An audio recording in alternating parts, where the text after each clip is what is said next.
नमस्कार छात्रों, मैं मोहनलाल एम के संस्कृत कक्षा में आप सबका स्वागत करता हूँ। आज का हमारा विषय है संस्कार।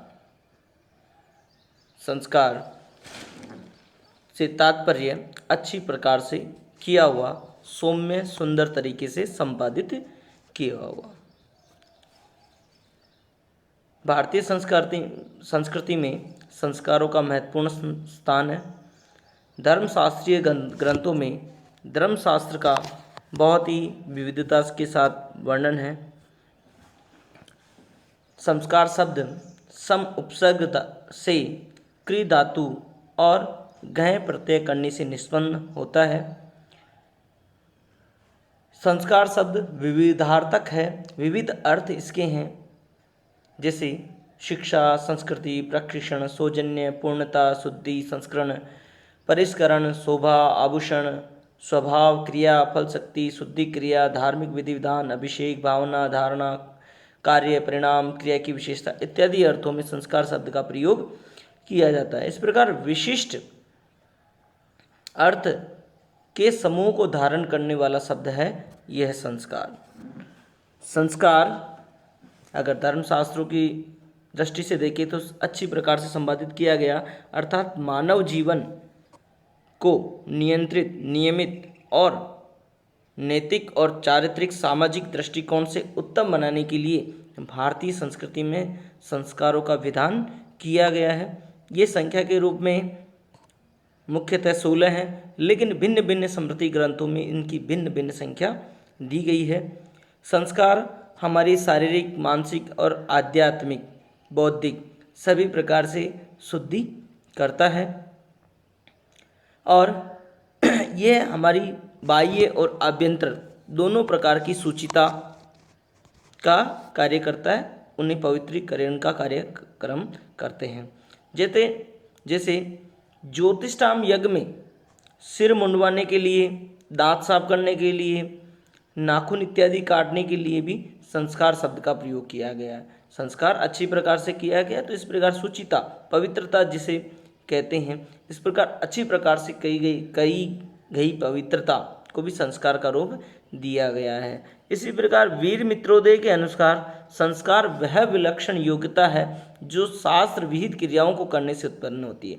यानी शास्त्र विहित क्रियाएं, शास्त्रों में, धर्मशास्त्रों में, वैदिक ग्रंथों में जो करणीय कर्म दिए गए हैं, जो कार्य करने के लिए कहा गया है, जिस प्रकार के आचरण करने के लिए कहा गया है, उनका हम अनुमोदन करते हैं, उन्हीं क्रियाओं के अनुसार अपना जीवन का निर्वहन करते हैं, उनका अनुसरण करते हैं, तो वास्तव में वही संस्कार है। इन संस्कारों को करने के क्या उद्देश्य है, इन 16 संस्कारों को हमारे जीवन में क्या महत्वपूर्णता है, क्या इम्पोर्टेंस है, इस विषय को देखते हैं। तो मानव जीवन को संयमित और व्यवस्थित करना ही इसका मुख्य उद्देश्य है। मानव का नैतिक, सामाजिक चरित्र का उत्थान करना इसका उद्देश्य है।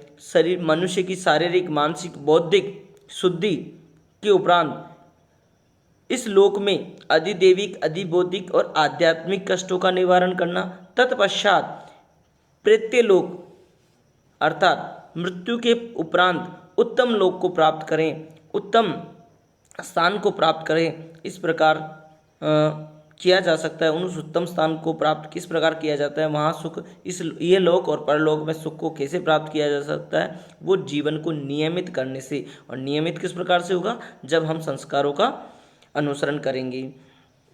वर्तमान समय में इन संस्कारों का विधि विधान पूर्णतः रुक गया है। अभी लोग इनका अनुसरण नहीं करते हैं। ये वर्तमान परिप्रेक्ष्य में बहुत ही चिंतनीय भी है, पर इसका हमें उत्तर भी खोजना होगा कि वास्तव में अनुकरणीय है या नहीं है।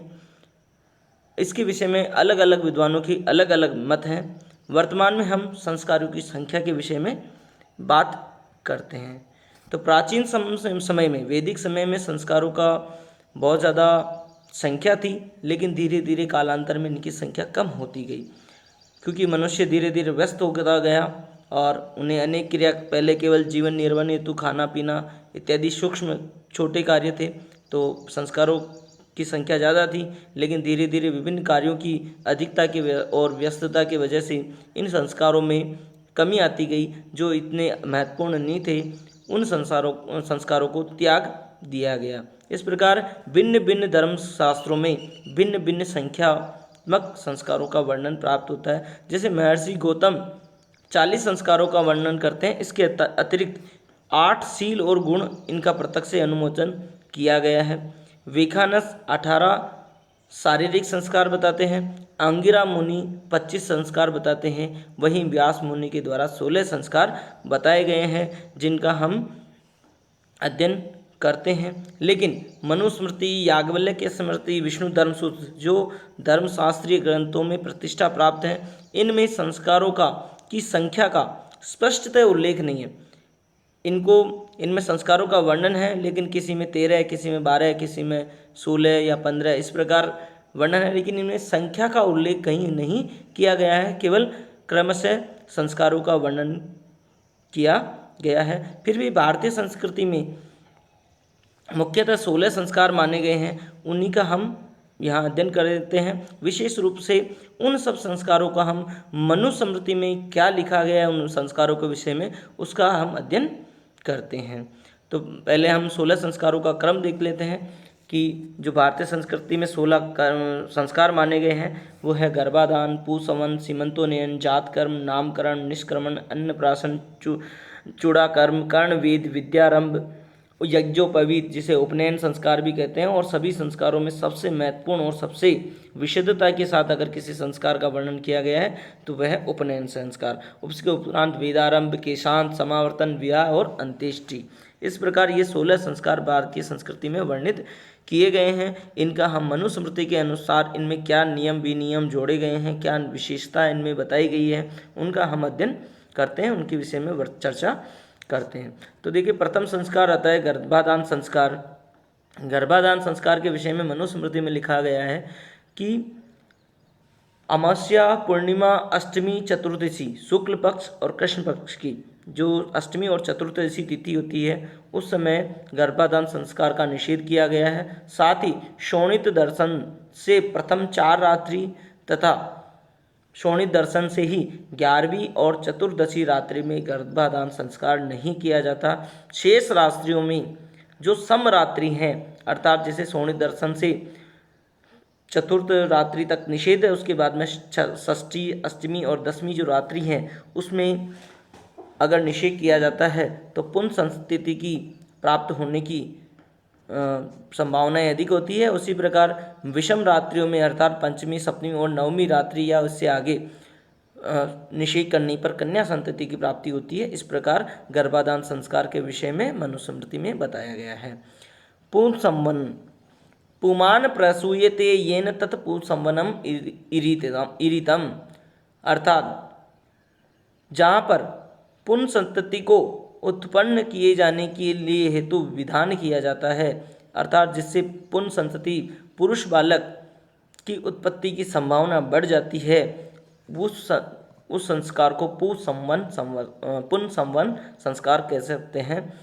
यह गर्भ के तृतीय मास में पुष्य नक्षत्र के अंदर सभी पारिवारिक जन मिलकर इसका संस्कार किया जाता है। उस समय वधू को बहुत सारे उपहार इत्यादि पारिवारिक जनों के द्वारा दिए जाते हैं। वर्तमान में इसे गोद भराई भी कहा जा सकता है। गोद भराई जिस प्रकार का संस्कार होता है उस प्रकार का संस्कार भी इसे कह सकते हैं। यह पुंसवन संस्कार उत्तम संतति और स्वस्थता के लिए किया जाता है। बालक की स्वस्थता और उत्तम गुणों से युक्त हो इसके लिए किया जाता है।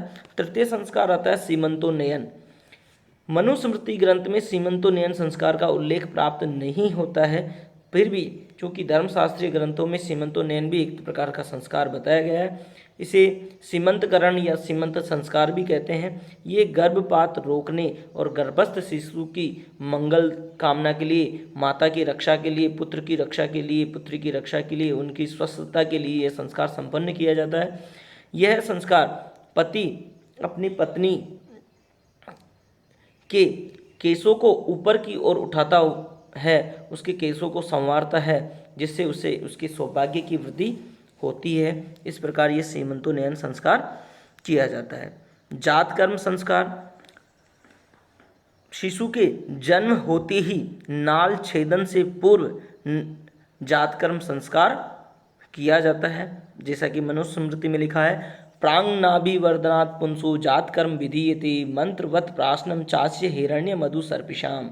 अर्थात प्रांग नाभि वर्धनात्, नाभि कर्तन से पूर्व, अर्थात जब बच्चा जन्म ले हो चुका होता है लेकिन जब तक उसकी नाभि का छेदन नहीं किया जाता है, उसी समय यह जात कर्म संस्कार पिता के द्वारा किया जाता है। और अगर पुत्र बालक है तो उसका मंत्रोच्चारण के साथ संस्कार किया जाता है, और पुत्री बालक है तो मंत्रोच्चारण रहित यह संस्कार किया जाता है। इसमें बालक अपने पुत्र की मेधा वृद्धि के लिए, बल के वर्धन के लिए और दीर्घायु होने के लिए स्वर्ण तुलिका से मधु और घृत उस शिशु को चटाता है। इस प्रकार ये जात कर्म संस्कार किया जाता है। इस समय दान दक्षिणा भी दी जाती है।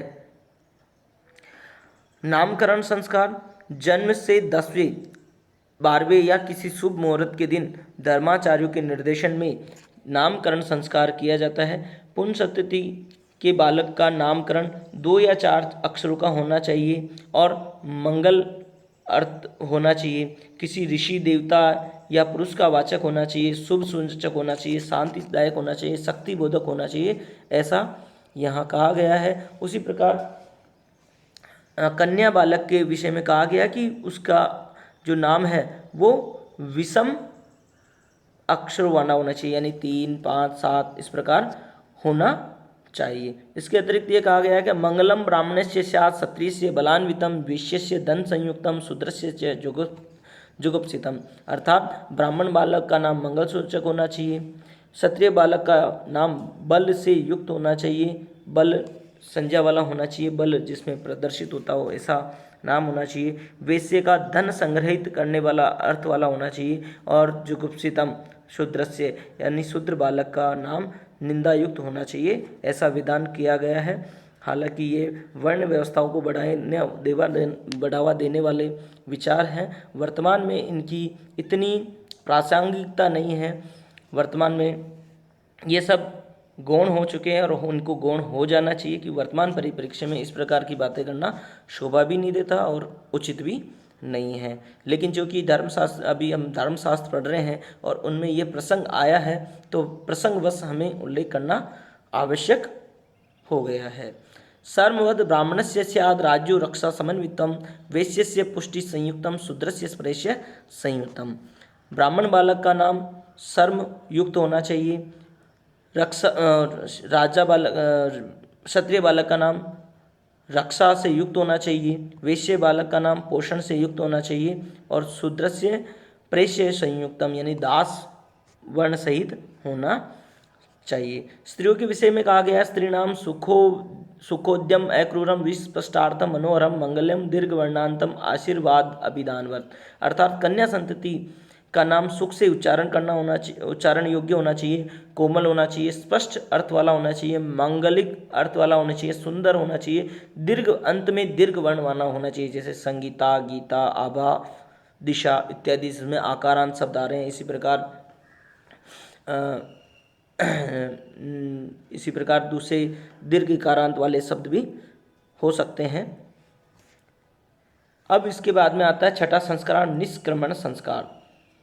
यह संस्कार बालक के जन्म से चतुर्थ मास में किया जाता है। इस संस्कार के अंदर पिता अपने शिशु को पूर्णिमा रात्रि के दिन सर्वप्रथम चंद्र का दर्शन करवाता है, चंद्रमा का दर्शन करवाता है, और किसी उचित तिथि को, शुभ तिथि को सूर्य के दर्शन करवाता है। इस प्रकार का यहाँ प्रावधान किया गया है।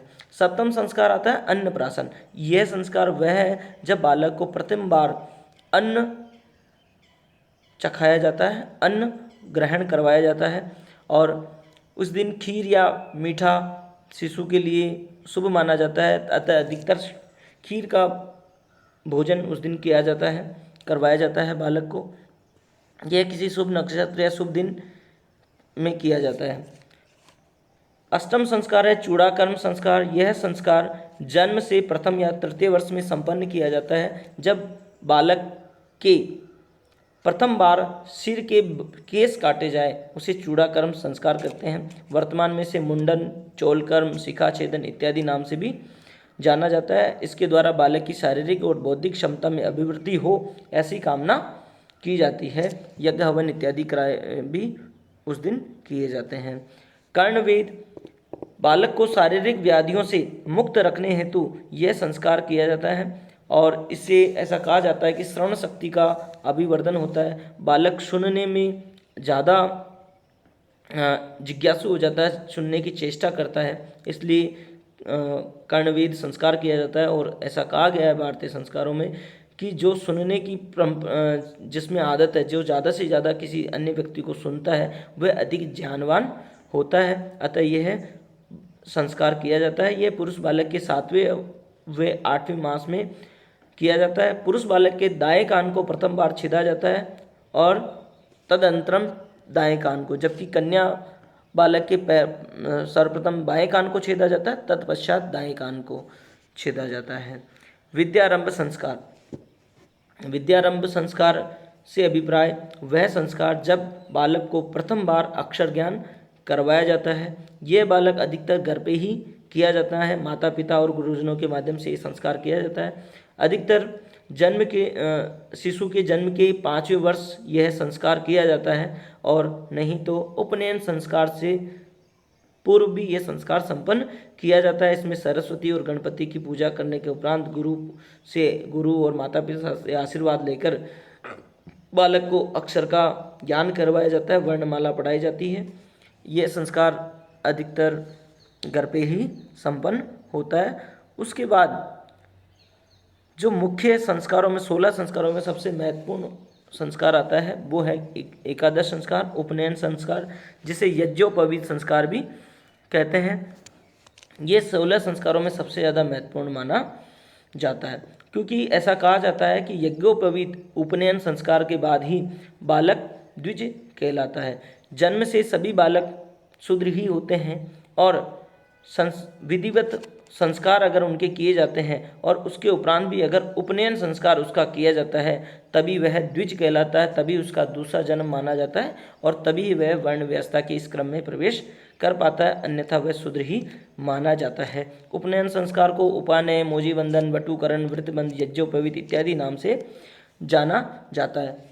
उपनयन संस्कार के विषय में बहुत ही विशदता के साथ मनुस्मृति में वर्णन किया गया है। इस हेतु विशेष नियमों का प्रावधान किया गया है, जैसे किस वर्ष में बालक का उपनयन होना चाहिए, प्रथम बार वो भिक्षा किस प्रकार प्राप्त करेगा, उसके दंड किस प्रकार का होगा, दंड की जो ऊंचाई है वो कितनी होनी चाहिए।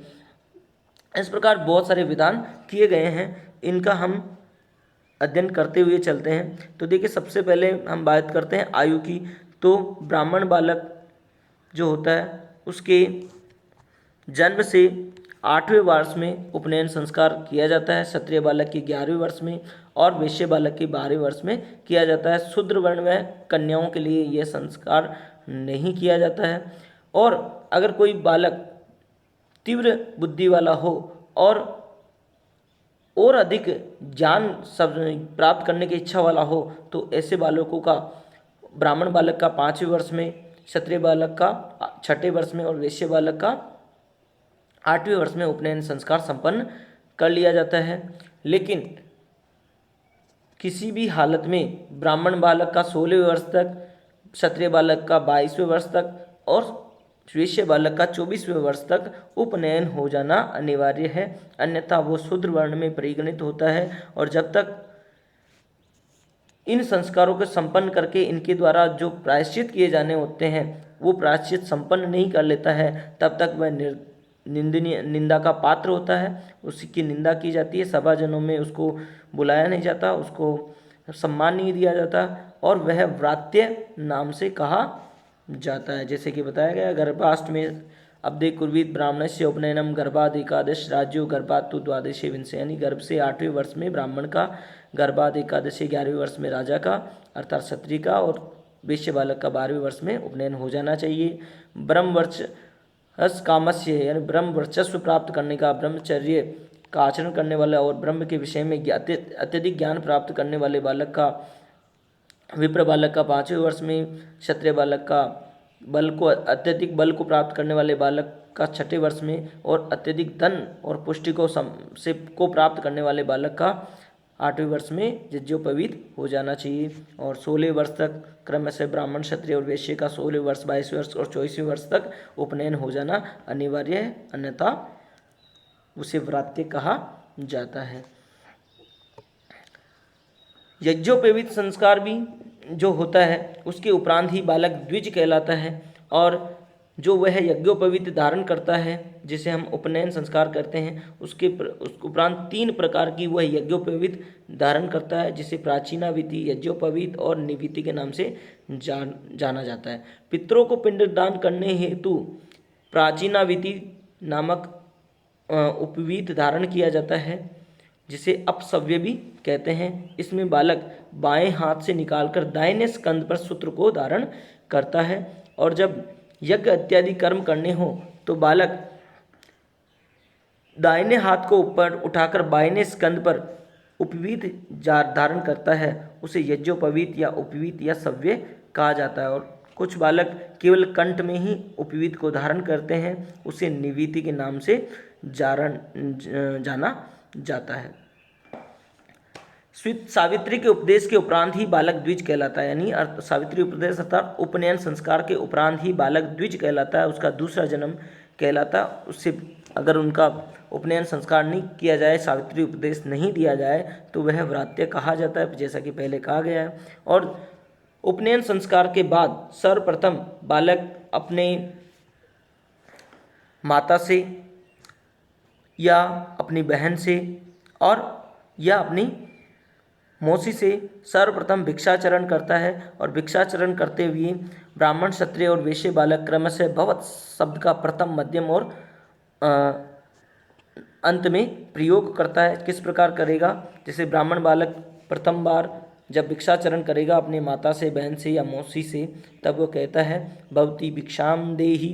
क्षत्रिय बालक कहेगा भिक्षाम भवती देहि, और वैश्य बालक कहेगा भिक्षाम देहि भवती। यहाँ एक तालिका है, इस तालिका से हम समझने का प्रयास करेंगे कि किस प्रकार यहाँ पर ब्राह्मण, क्षत्रिय और वैश्य बालकों के लिए विभिन्न नियम यहाँ पर बताए गए हैं। तो वर्ण देखिए, ब्राह्मण जो है वो उत्तरीय कृष्ण मर्ग चर्म का धारण करता है, और जो वासम यानी नीचे का जो धोती इत्यादि होती है वो सन की बनी होनी चाहिए।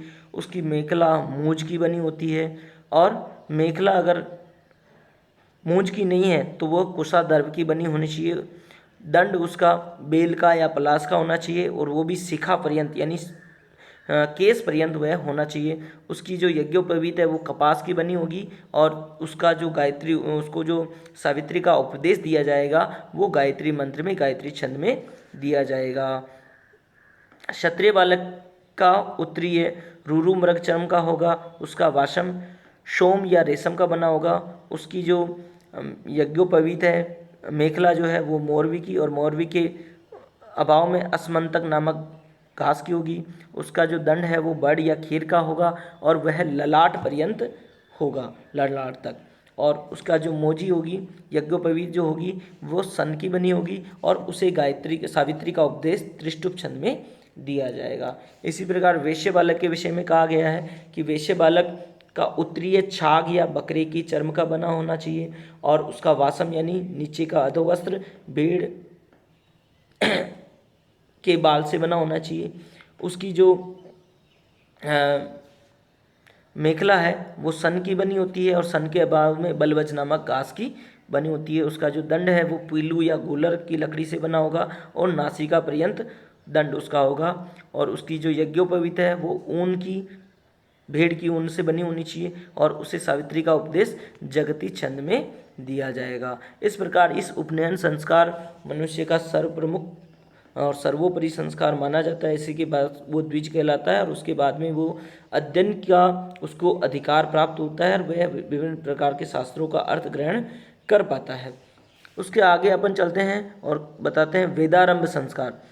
जब बालक का यज्ञोपवीत संस्कार हो जाता है तो वह विद्या का अधिकारी बन जाता है, उसे विद्या आचार्य इत्यादि ग्रहण करवाते हैं। और तत्पश्चात विद्यारंभ हो जाने के बाद यज्ञ उपनयन संस्कार हो जाने के बाद उसे वेदों का ज्ञान करवाया जाता है और वेदों का अध्ययन और वेदों को विशिष्ट ज्ञान से परिचित करवाने के लिए यह वेदारंभ संस्कार किया जाता है। अधिकतर यह वसंत पंचमी को किया जाता है और वेदारंभ से पूर्व धार्मिक विधि विधान हवन इत्यादि किए जाते हैं। गुरुकुल प्रवेश के समय ही या गुरुकुल प्रवेश से 1 वर्ष के भीतर यह वेदारंभ संस्कार कर दिया जाता है। तेजस्वी बालों के लिए यह गुरुकुल प्रवेश के समय ही कर दिया जाता है और कुछ कम प्रतिभा वाले बच्चों जो उनको सामान्य ज्ञान के पश्चात, सामान्य जानकारियों के पश्चात, कुछ सामान्य अध्ययन के पश्चात तदुपरांत वेदारंभ संस्कार उनका किया जाता है। लेकिन गुरुकुल प्रवेश से 1 वर्ष के भीतर ही वेदारंभ संस्कार कर दिया जाता है। जब बालक सभी प्रकार की विद्याओं को ग्रहण कर लेता है, ग्रहण करता रहता है, गुरुकुल में ही वास करता है, उसी समय उसकी दाढ़ी के बालों को जब प्रथम बार उनका कुर्चन किया जाता है, दाढ़ी के बाल काटे जाते हैं, तो इसे कहते हैं केशांत संस्कार। यह संस्कारों के क्रम में 13वां संस्कार है। इसे गोदान संस्कार भी कहा जाता है क्योंकि इस समय बालक प्रथम बार दाढ़ी के कुर्चन के समय दाढ़ी के बाल को हटाते समय अपने गुरु के लिए गाय के दान का संकल्प करता है, इसलिए या अथवा गाय का दान करता है, इसलिए इसे केशांत संस्कार या गोदान संस्कार भी कहते हैं। जब पर सभी प्रकार के विद्याओं का ग्रहण कर लेता है तो और जब बालक को अपने गुरुकुल से विदाई देता है उसे समावर्तन संस्कार कहा जाता है। अध्ययन पूर्ण करने के बाद घर की ओर प्रस्थान करते समय यह संस्कार किया जाता है। और जो बालक आजीवन ब्रह्मचारी रहना चाहता है उसके लिए जो विद्याधन और अधिक विद्या प्राप्त करना चाहता है उसके लिए यह संस्कार आवश्यक नहीं है, वो निरंतर वेदाध्ययन करता रहता है और इस प्रकार उसके लिए समावर्तन संस्कार नहीं किया जाता। लेकिन जिनका समावर्तन संस्कार कर दिया जाता है वे स्नातक कहलाते हैं और जब तक वो गृहस्थ आश्रम में प्रवेश न कर जाए, उनका विवाह संस्कार संपन्न न हो जाए, तब तक वे स्नातक कहलाते हैं और विवाह उपरांत उन्हें गृहस्थ कहा जाता है। विवाह यज्ञोपवीत संस्कार के बाद से समावर्तन संस्कार तक ब्रह्मचर्य का पालन कर लेने के बाद, सभी प्रकार की विद्याओं का अध्ययन कर लेने के बाद, वेदों का अध्ययन कर लेने के बाद, सामाजिक परंपराओं के निर्वहन के लिए और गृहस्थ जीवन के लिए आवश्यक क्षमता और परिपक्वता प्राप्त कर लेने के बाद बालक का विवाह करवाया जाता है। और यह विवाह 8 प्रकार का होता है: ब्रह्म, देव, आर्ष, प्रजापत्य, आसुर, गंधर्व, राक्षस और पेशाद। इसके लिए हम अलग से विवाह संस्कार नाम से एक अलग से वीडियो बनाएंगे और उसका हम वहाँ पर विशुद्धता के साथ, विपुलता के साथ वर्णन करेंगे। अभी हम केवल इतना समझेंगे कि 8 प्रकार के विवाह होते हैं और यह भी एक महत्वपूर्ण संस्कार है जिससे पाणिग्रहण, परिणय, उद्वाह इत्यादि नाम से जाना जाता है। इस संस्कार के बाद, विवाह संस्कार के बाद ही मानव गृहस्थ आश्रम में प्रवेश किया जाता है। स्त्रियों के लिए भी यह संस्कार किया जाता है। बाकी सभी संस्कार स्त्रियों के लिए भी हैं लेकिन वो बिना मंत्रोच्चारण के लिए किए जाते हैं। लेकिन विवाह संस्कार एक ऐसा संस्कार है जो मंत्रों सहित किया जाता है। स्त्रियों के लिए भी मंत्रों का उपयोग इसमें किया जाता है। अंतिम संस्कार होता है अंत्येष्टि, अंत्यधन इष्टि, अंतिम यज्ञ, जो मानव जीवन का सबसे अंतिम यज्ञ इसे माना जाता है। मानव जीवन में संपन्न यह अंतिम संस्कार है। मृत्यु उपरांत उसकी देह को अग्नि के साथ दहन किया जाता है और विशेष मंत्रों का उच्चारण किया जाता है। इसे अंत्येष्टि यज्ञ कहते हैं। ऐसा कहा जाता है कि बाकी सभी संस्कार 1 से 15 तक ये सब इहलोक के लिए होते हैं और कुछ इनमें अच्छे किए गए कर्म के द्वारा वह परलोक में भी सुख को प्राप्त करता है। लेकिन अंत्येष्टि यज्ञ पूर्णतः परलोक के लिए ही संपन्न किया जाता है, वह उत्तम लोक को प्राप्त करे, इस प्रकार की कामना इस अंतिम यज्ञ में की जाती है। मनुष्य जीवन में रहते हुए उसकी जो अतृप्त वासनाएं हैं उनको शांत करने हेतु यह संस्कार किया जाता है। इस प्रकार हमने 1 से लेकर 16 तक सभी संस्कारों का अध्ययन किया। आशा करता हूँ आपको बहुत अच्छा लगा होगा और काफ़ी कुछ जानकारी इस वीडियो के माध्यम से आप लोगों को प्राप्त हुई होगी। और अंत में यही कहूँगा कि अगर आपको वीडियो अच्छा लगा हो तो इसे लाइक करें, शेयर करें और अपने दोस्तों को, अपने साथियों के साथ भी इसे प्रेषित करें ताकि वे भी इसका ज्ञान प्राप्त कर सकें, उससे लाभ ले सकें। अगले वीडियो में हम पुनः आपसे भेंट होगी, तब तक के लिए।